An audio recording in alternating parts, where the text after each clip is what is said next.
시편 19편 1절부터 끝절까지 제가 말씀을 읽고 말씀 나눕니다. 하늘이 하나님의 영광을 선포하고 궁창이 그의 손으로 하신 일을 나타내는도다. 날은 날에게 말하고 밤은 밤에게 지식을 전하니 언어도 없고 말씀도 없으며 들리는 소리도 없으나 그의 소리가 온 땅에 통하고 그의 말씀이 세상 끝까지 이르도다. 하나님이 해를 위하여 하늘에 장막을 베푸셨도다. 해는 그의 신방에서 나오는 신랑과 같고 그의 길을 달리기 기뻐하는 장사 같아서 하늘 이 끝에서 나와서 하늘 저 끝까지 운행하며 그의 열기에서 피할 자가 없도다. 여호와의 율법은 완전하여 영혼을 소성시키며 여호와의 증거는 확실하여 우둔한 자를 지혜롭게 하며 여호와의 교훈은 정직하여 마음을 기쁘게 하고 여호와의 계명은 순결하여 눈을 밝게 하시도다. 여호와를 경외하는 도는 정결하여 영원까지 이르고 여호와의 법도 진실하여 다 이루으니 금 곧 많은 순금보다 더 사모할 것이며 꿀과 송이꿀보다 더 달도다. 또 주의 종이 이것으로 경고를 받고 이것을 지킴으로 상이 크니이다. 자기 허물을 능히 깨달을 자 누구리요?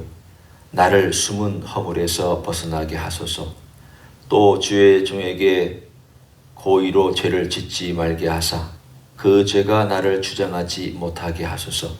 그리하면 내가 정직하여 큰 죄과에서 벗어나겠나이다.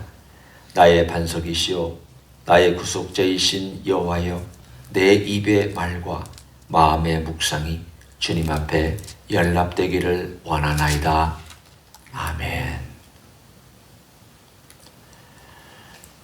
아름다운 시편 우리 19편을 읽습니다. 다윗이 아마도 하나님의 세계와 그가 가진 말씀을 생각할 때 너무 감격에 벅차서 막 가슴이 울리는 그런 마음으로 이 찬양을 지었고 노래를 했을 것입니다. 여러분이 어떤 은혜를 받아서 마음이 너무 감동이 될 때 눈물 나고 가슴에 막 벅찬 감정이 꽉 차는 듯한 그런 때와 비슷한 감정으로 여러분이 시편 19편을 읽으시면 됩니다. 그가 먼저 앞부분에는 하나님께서 지은 이 세계를 감상하고 있습니다.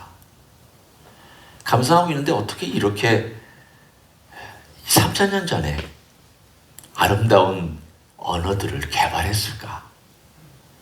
어떻게 이런 표현을 쓸 수 있을까? 우리가 결코 그보다 뛰어난 언어 표현자가 아닌 것 같습니다. 민감하다고 언어를 잘 표현하는 것도 아닙니다. 또 언어를 잘 표현한다고 또 민감하다고 꼭 얘기할 수는 없습니다. 그럼 다윗은 민감하면서도 언어를 잘 표현합니다.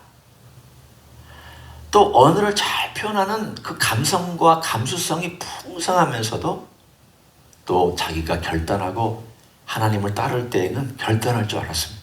자기 감정이 휘둘리지 않을 줄도 알았습니다. 어떤 면으로 보면 참 특이하고 어떤 면으로 보면은 참 많은 것을 가졌던 사람입니다. 이런 사람이 잘못하면 정신병자 되기 쉬운 사람이죠. 그런데 다윗은 그 모든 것이 하나님을 향하여 있었기 때문에 그의 재능도, 그의 가지고 있는 지식도, 그의 경험도, 그리고 그가 이제까지 쌓아왔던 모든 것들도 다 하나님을 향하여 집중되어 있었기 때문에 그러한 모습들이 질서를 잡고 아름답게 그 안에서 배합되어서 어떨 때는 탄식의 시로, 어떨 때는 이렇게 아름다운 감탄의 시로, 어떨 때는 남을 향하여 기도하는 중보의 시로 등등등의 다양한 표현으로 등장할 수 있었습니다. 오늘 말씀을 보면 이런 표현이 등장합니다. 날은 날에게 말하고 밤은 밤에게 지식을 전한다. 저는 꿈에도 이런 말 생각하지 못합니다. 다만 이 시편에 있기 때문에 참 멋지다. 날이 날에게 말하고 밤이 밤에게 지식을 전한다. 그러면서 이렇게 생각해 봤습니다. 의인화한 겁니다. 마치 사람이 사람에게 말하는 것처럼. 날이, 이 지나가는 날이, 다가오는 날에게 바톤 타치를 하면서 내가 지난 거의 24시간을 지나왔는데 하나님이 정확한 질서와 놀라운 방법으로 변함없이 운행하시더라. 내가 돌면서 아무런 불안함이나 아무런 걱정이 없이 24시간을 다 와서 너에게 바톤 터치를 한다. 너는 아직 안 가봤기 때문에 불안할 수도 있고, 너는 아직 안 가봤기 때문에 무엇이 있을까 염려할 수도 있지만 걱정하지 마. 내가 24시간 돌아온 바에 의하면 아무런 걱정하지 않아도 괜찮아. 하나님 신실하시거든. 하나님 정말 진실하고 성실하게 우리를 운행하시거든. 걱정하지 마. 오늘 날이 날에게 말한다는 것은 그런 말이 아닐까라고 저 혼자 상상해 봤습니다. 하나님의 질서가 얼마나 교묘하고 얼마나 정직하고 얼마나 성실하고 얼마나 섬세하고 얼마나 아름다운지에 대하여 다윗은 그것을 느끼면서 마치 날이 날에게 말하고 밤이 밤에게 말하고 이 모든 천체에 운행하는 모습들이 그의 눈으로 보이는 천체들 모든 것들이 하나님의 그 솜씨 보이지 않는 손길을 노래하고 있다는 것을 이렇게 시적으로 표현하고 있습니다. 이 자연세계 가운데 그리고 모든 움직이는 운동력 가운데 그리고 심지어는 내가 말하고 있다는 것은 어떨 때는 내가 말을 하고 있지? 어떻게 이렇게 말을 하고 있을까? 사실은 우리가 이 자연세계와 우리의 삶 속에서 일어나고 있는 모든 것들조차도 사실은 신비하고 하나님의 정직함을 드러내는 그러한 일종의 현상들입니다. 그러니까 이 현상만 보지 말고 이 현상을 만들어내신 솜씨와 그 솜씨를 만들어내신 손길과 그 손길의 주인공이신 하나님을 볼 수 있는 사람은 행복한 사람입니다. 그 시가 아름답게 감탄이 나옵니다. 어떻게 이럴 수 있을까? 어떻게 이렇게 섬세하게 모든 것들을 그리고 질서 있게 이런 것들을 할 수 있을까? 우리는 질서 좋아하고 우리는 또 모든 것이 조합과 조화를 잘 이루는 것 좋아하잖아요. 하나님께서 다 우리 안에 만들어 놓은 것들이고 또 이 자연세계에 만들어 놓은 것들인데 그걸 우리의 노래로 좀 표현할 수 있으면 좋겠습니다. 다윗은 다윗의 노래로 표현했습니다. 다윗의 언어로 표현했습니다. 우리가 다윗의 언어를 차용해서 써도 되지만 때로는 우리도 좀 창의적으로 하나님이 얼마나 좋으냐. 이 자연세계를 만드신 하나님 얼마나 아름다우시냐. 눈물이 날 정도로 아름답다. 근데 이 눈물이 날 정도로 아름다운 이 작품을 만드신 분은 얼마나 아름답겠냐. 여러분 생각해 보십시오. 이 세계가 아름다운데 그걸 만드신 분은 얼마나 아름답겠습니까? 그분의 성품은 얼마나 아름답고 귀하고 존귀하겠습니까? 아니 이 세상만 말고 우리가 이 세상도 아름답거든. 우리가 주님께서 만들어 오신 하늘은 얼마나 더 아름다울까. 주기도문에 하늘에서 이루어진 뜻이 이 땅에서 이루어지이다. 그러면 이 땅은 아직 하나님의 뜻이 완전히 성취되지 아니한 미완성의 땅이고 불편한 땅이죠. 그렇지만 하늘은 이미 뜻이 이루어진 곳이니까 완성된 곳이고 아름다운 곳이고 악이 없는 그곳입니다. 그럼 그것은 얼마나 더 아름답겠습니까? 얼마나 더 찬란하겠습니까? 그런데 그 찬란함과 그 아름답고 완벽한 그 하늘, 하나님의 뜻이 이루어진 그 하늘을 만드신 하나님은 어떤 분이겠습니까? 오늘 다윗처럼 우리가 1절부터 쭉 한번 6절까지 여러분의 언어로 오늘 하루 한번 표현할 수 있는 복된 시간이 되기를 축원합니다. 두 번째는 7절부터 나오는 하나님의 말씀입니다. 1절부터 6절까지는 자연세계에 하나님의 말씀이 들리지 않지만 꽉 차 있다. 인간의 언어로 들리지는 않지만 하나님의 소리는 온 우주에 꽉 차 있어서 이 우주는 그 말씀을 듣고 그대로 따른다. 순종한다. 그런데 하나님께서 하나님의 형상으로 만든 우리에게 주신 말씀이 있다. 이 말씀은 들리는 말씀이다. 보는 말씀이다. 그러면서 다윗은 이 하나님 말씀을 너무 사랑해서 오늘 본문 7절, 8절에 이렇게 표현합니다. 여호와의 율법은 완전한 영혼을 소성시키며 여호와의 증거는 확실하여 우둔한 자를 지혜롭게 하며 여호와의 교훈은 정직하여 마음을 기쁘게 하고 여호와의 계명은 순결하여 눈을 밝게 하시도다. 여호와의 말씀이 어떤 것인지 자연세계에 쭉 얘기를 하다가 초점이 여호와의 말씀으로 갑니다. 하나님이 그 아름다우신 분이 우리에게 직접 말씀해 주신 것을 넌 들어보라. 자연세계에도 하나님의 음성이 있고 소리가 있지만 이건 우리가 다 듣지 못하는 하나님의 질서에 관련된 소리라면 하나님께서 우리의 삶에 우리 영혼의 질서와 마음의 질서와 우리의 생각의 질서와 그리고 우리의 모든 감정과 우리의 온 영혼이 가지고 있는 하나님의 조화롭고 질서 있고 풍성하고 하나님의 아름다움을 드러내는 그 음성을 들려주셨다. 그게 율법이다. 그리고 오늘 본문에 있는 하나님의 증거다, 교훈이다, 계명이다. 왜 하나님이 이걸 주셨느냐?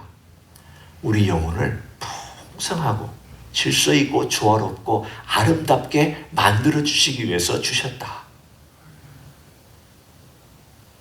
하나님의 아름다움이 인간의 아름다움으로 연결돼서 이것이 우리의 아름다움으로 드러나려면 그 말씀이 이렇게 우리 안에 들어와서 그 말씀이 우리 안에서 작용되기 시작을 할 때, 다른 말로 하면 하나님의 이미지를 가진 우리 인간이 하나님의 이미지대로 살려면 그 이미지가 작동할 수 있는 에너지원이 있어야 된다는 겁니다. 그 에너지원이 되는 게 뭐냐? 바로 말씀입니다. 우리가 밥을 먹어야 에너지원이 되어서 활동할 수 있는 것처럼 그 에너지원이 하나님으로부터 나온 그 말씀, 우리에게는 이미 주어진 이 말씀, 예수님을 통하여 또 주어지신 신약의 말씀, 사도들을 통하여 또 주어진 하나님의 말씀, 이 모든 말씀이 내 안에 에너지원이 되어서 들어와야 내 하나님의 형상이 힘있게 활동하고 움직일 수 있다는 것을 다윗은 이미 깨닫고 말씀하고 있습니다. 내 영혼이 소생된다. 힘을 얻는다는 것이죠. 뿐만 아니라 확실하여서 나를 지혜롭게 한다. 또 내 마음을 기쁘게 해준다. 또 내 눈을 밝게 해준다.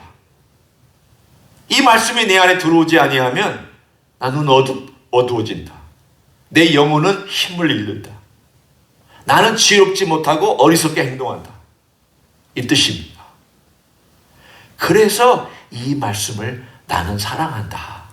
왜냐하면 나는 말씀 속에서 하나님을 배웠고 나는 말씀 속에서 하나님의 형상을 경험하니까 나는 이 말씀을 사랑한다. 여러분, 말씀이 하나님을 대체해서는 안 됩니다. 오해하지 마십시오. 제가 말씀을 소중하지 않다는 말이 아니에요. 말씀이 하나님을 대체하면 바리새인처럼 삽니다. 말씀은 하나님을 가리키고 있습니다. 따라서 말씀을 묵상하는 가운데 그 말씀이 하나님의 본체를 보는 것처럼, 하나님, 하나님께서 이런 말씀을 주셨을 때 하나님은 어떤 분입니까? 우리 주님께서 이런 말씀을 저에게 주셨을 때 우리 주님은 어떤 분입니까? 우리 주님 뵙고 싶습니다. 주님, 이 말씀의 주인공인 주님을 더 알고 싶습니다. 주님 저에게 들려주시는 이 음성이 직접 주님이 들려주시는 음성처럼 제가 듣고 그렇게 살고 싶습니다. 말씀은 주인공을 가리키는 것이어야 합니다. 말씀은 말씀하신 분을 알도록 우리에게 주신 것이 말씀입니다. 따라서 말씀을 많이 읽었다는 것과 말씀을 많이 썼다는 것과 말씀을 많이 내가 외웠다는 것과 말씀을 많이 들었다는 것은 무엇을 정확하게 반영해야 되느냐? 예수님을 얼마나 알고 있느냐를 반영하고 있어야 됩니다. 아무리 많이 해도 예수님을 모르면 헛것입니다. 아무리 많이 외워도 예수님을 발견하지 못하면 헛것입니다. 바리새인일 뿐입니다. 그냥 지키고 사는 것뿐입니다. 도덕적으로 윤리적으로 사는 것뿐입니다. 아무 쓸데 없습니다. 세상에는 쓸데 있어도 주님과의 관계에서는 쓸데 없습니다. 우리의 삶은 하나님 말씀이 아름답고 좋고 사랑스럽구나. 그것은 왜 하나님 말씀이 사랑스러운가? 하나님이 사랑스럽고 하나님과의 관계가 사랑스럽고 하나님 그분이 아름답기 때문에 그분의 말씀이 아름다운 것입니다. 이 세계가 아름다운 것은 하나님이 아름다우시기 때문에 아름다운 것처럼 하나님이 아름다우시기 때문에 말씀이 아름답고 풍성하고 보배로운 것입니다. 하나님을 사랑하는 사람은 말씀이 무겁지 않습니다. 하나님 말씀을 사랑하는 사람은 힘들다가도 하나님이 나에게 주신 것은 복이야. 내가 이 말씀을 가지고 있는 것은 정말 복이야. 내가 이걸 깨달은 것도 복이고 하나님이 이런 걸 통해서 나에게 경고하시는 것도 복이고 내가 깨닫고 정말 잘못했구나 라고 회개할 수 있는 것도 복이지. 다 복입니다. 오늘 보십시오. 다윗이 어떻게 그것을 고백하고 있는지 마지막 석절이 그것을 고백하고 있습니다. 12절을 봅니다. 자기 허물을 등이 깨달을 자 누구리요? 나를 숨은 허물에서 벗어나게 하소서. 13절 또 주의 종에게 고의로 죄를 짓지 말게 하사 그 죄가 나를 주장하지 못하게 하소서. 두 가지를 기도하고 있습니다. 그리고 깨닫고 있습니다. 하나는 숨은 죄, 또 하나는 고의로 짓는 죄. 숨은 죄는 다는 아니지만 대부분의 경우 몰라서 지은, 그래서 내 삶의 일부로 들어와 있는 죄. 내가 예수를 믿기 전에는 전혀 죄인 줄 몰랐다가 예수 믿고 발견하기 시작한 죄들. 내가 의식하지 못하고 지었던 죄들. 부모로부터 보고 당연히 그렇게 사는가 보다라고 답습했던 죄들. 세상 따라가면서 그냥 그게 맞는가 보다라고 지었던 죄들. 문제의식 갖지 않았던 죄들. 예수 믿고 나서 깨닫기 시작하는 숨어있는 죄들. 두 번째, 고의로 짓는 죄. 알고도 예수 믿고 내가 이 세상 살아가면서 알고도 짓는 죄 많습니다. 알고도 불순종하는 죄 참 많습니다. 거짓말하지 말라 했지만 여전히 거짓말하는 나를 발견합니다. 여전히 이웃을 사랑하라라고 우리는 알고 있지만 이웃 사랑하지 못한 죄 많습니다. 알고도 짓는 죄. 이런 죄, 이 두 가지 죄를 우리는 우리의 삶 속에서 오늘 본문에 하나님께서 깨닫게 해주시고 그것을 짓지 않도록 도와주실 뿐만이 아니라 짓고 나서는 회개하고 주님께 나올 수 있도록 해주시는 것이 무엇이냐? 하나님의 내 안에 있는 말씀이, 하나님의 말씀이 그렇게 날 돕는다. 성령께서 도와주시는 말씀입니다. 우리 안에서 성령께서 그 말씀을 통하여 역사하시는 내용입니다. 그래서 십자가로 돌아오게 만들고 십자가로 와서 회복하게 만들고 회복한 삶을 통하여 다시금 이제는 그 길로 걸어가지 아니하고 경고를 받고 바른 길로 걸어가도록 경고를 받으면서 그 아름다운 훈련과 단련과 정금처럼 나를 훈련시키는 말씀, 이 말씀을 다윗은 어떻게 결론을 맺고 있습니까? 나의 입술의 모든 말과 나의 마음의 묵상이 주께 연락되기를 원하나이다. 나의 입술의 모든 말과 나의 마음의 묵상이 주께 연락되기를 원하네. 우리의 찬양 가운데 있는 이 노래 가사처럼 내 가슴에 품고 먹고 씹고 생각하고 시간을 들이고 거기에 투자하고 그걸 사랑해서 거기에 모든 관심을 쏟고 내가 그것을 품고 살았더니 어느 순간인가 그것이 내게 다윗아 너 그렇게 살면 안 돼. 그건 죄야. 알려주셨구나. 하나님이 내 안에서 말씀하시는구나. 다윗아 그것은 잘하고 있는 것이야. 내가 참 기쁘다. 네가 이 길을 걸어가니 내 마음이 흡족하다. 그래서 다윗은 가지 않아야 될 길은 가지 않고 갈 길은 가고 혹은 고의로 죄를 범해서 하나님의 길을 벗어난 것은 또 통회하고 돌아와서 바른 길 가고 그 안에 하나님으로 채워진 말씀이 채워지고 그 말씀은 하나님으로 채워진 것이기 때문에 주의 말씀이 우리 안에 들어와 있으면 성령께서 그 말씀을 통하 역사하시기 때문에 우리는 주님으로 채워져 있어서 주님의 길을 걸어가는 풍성한 삶이 있는 줄로 믿습니다. 오늘 하루 그 아름다운 주님과 아름다운 하나님을 많이 묵상하시고 그 말씀의 아름다움을 묵상하시는 귀한 하루가 되시기를 예수님의 이름으로 간절히 축원합니다. 기도하겠습니다. 하나님 참 감사합니다. 우리에게 아름다운 자연을 주셔서 그 자연을 아름답게 만드신 하나님의 아름다우심이 얼마나 크고 얼마나 귀한지를 저희로 또 깨닫게 해주시니 감사합니다.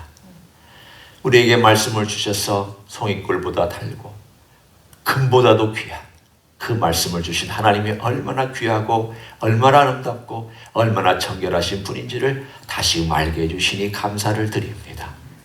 그런 우리 하나님께서 그런 우리 주님께서 우리에게 말씀을 주시고 이 아름다운 자연을 주신 것은 하나님의 솜씨를 누릴 뿐만이 아니라 하나님께 영광 돌리고 하나님의 길로 걸어가라고 하시는 음성이 있는 줄로 믿습니다. 오늘 하루 우리 주님 많이 묵상하고 많이 생각하고 주의 말씀 가운데 깊이 들어가고 내 가슴 속에 말씀이 풍성하게 채워지는 귀한 하루가 되게 축복하여 주시옵소서.